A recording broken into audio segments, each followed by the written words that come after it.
মল্লারপুর শিব মন্দির নিয়ে, কারণ সময় খুব মানে এগিয়ে যাচ্ছে তো। আচ্ছা, শিব মাহাত্ম্য আজকের পর্বে আপনাদের বীরভূমের জেলার মল্লারপুরের অবস্থিত বিখ্যাত সিদ্ধেশ্বর শিব মন্দিরের ইতিহাস ও তার পৌরাণিক তাৎপর্য সম্পর্কে আলোচনা করব। শোনা যায় মহাভারতের পাণ্ডব জননী কুন্তী এখানেই মহাদেবের পুজো করেছেন। মহালিঙ্গেশ্বর তন্ত্র যেখানে স্বয়ংভূ শিব মন্দিরের তালিকা আছে, সেখানেও সিদ্ধিনাথ নামে এখানকার ওং আকৃতিযুক্ত মহাদেবের উল্লেখ আছে। এই মন্দির এমন এক তীর্থ যেখানে পুরাণ ও ইতিহাস একসাথে মিশে গেছে।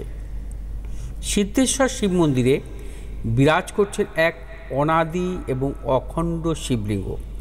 আজ থেকে প্রায় 1000 বছর আগে মল্লারপুরের রাজা ছিলেন মল্লেশ্বর। তিনি এই শিব মন্দির প্রতিষ্ঠা করেছিলেন। এই স্বয়ংভূ শিবই নাকি তারাপীঠের দেবীর তারার ভৈরব। এখানকার শিবলিঙ্গের উপরে রয়েছে ওং চিহ্ন, যা খুবই দুর্লভ।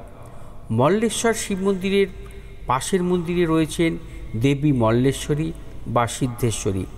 এই মল্লেশ্বর শিব মন্দিরের পিছনে তান্ত্রিকাচার্য শ্রী কৃষ্ণানন্দ আগম বাগীশের জীবন্ত সমাধি বা ইচ্ছা সমাধির বেদি রয়েছে। এই কৃষ্ণানন্দই ছিলেন কালী সাধক রামপ্রসাদের গুরুদেব। তিনি বৃহৎ তন্ত্রসার গ্রন্থ রচনা করে প্রসিদ্ধ হয়েছিলেন। সিদ্ধেশ্বর শিব মন্দিরের কারুকার্য এবং সৌন্দর্য এক কথায় অপূর্ব। এই মন্দির চত্বরে রয়েছে চারচালা রীতি মেনে স্থাপিত আরও কিছু মন্দির। এই মন্দির তৈরির পর থেকে সেবায়িতরা বংশ পরম্পরা এখানে পুজো করে আসছেন। অন্যান্য শিবলিঙ্গ মাটির উপরে থাকে, এখানে শিবলিঙ্গের বেশিরভাগটাই রয়েছে মাটির নিচে, তাই একে গুপ্ত শিবলিঙ্গ বলা হয়। এখানে শিবকে মাটি খুঁড়ে পাওয়া গিয়েছে বা স্বয়ং প্রকট হয়েছেন দেবাদিদেব। এই শিবলিঙ্গ আলাদা করে এনে প্রতিষ্ঠা করা হয়নি। এখানে শিবলিঙ্গের চারপাশে বিশেষ বিশেষ সময়ে জল লক্ষ্য করা যায়। শিবলিঙ্গকে ঘিরে যে জলধারা অবস্থান করছে তা আসলে গঙ্গা। শুধু জল নয়, মাঝে মাঝে শিবের অনুচর নাগ দেবতার দর্শনও পাওয়া যায়।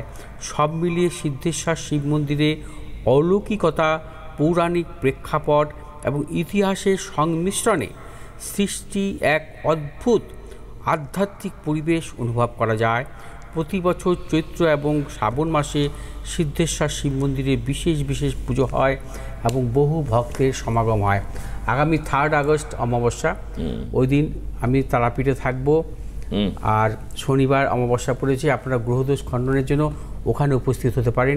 এখন থেকে যোগাযোগ করুন যারা দূরে থাকেন, অনলাইনের মাধ্যমে আপনারা আপনাদের জন্মছক বিচার করে নিয়ে গ্রহদোষ খণ্ডন করতে পারেন। একদম। আজকে এই পর্যন্তই। আগামীকাল আবারও পণ্ডিতজির সঙ্গে সকালবেলা অনুষ্ঠানে দেখা হচ্ছে। নমস্কার পণ্ডিতজিকে, নমস্কার সবাইকে।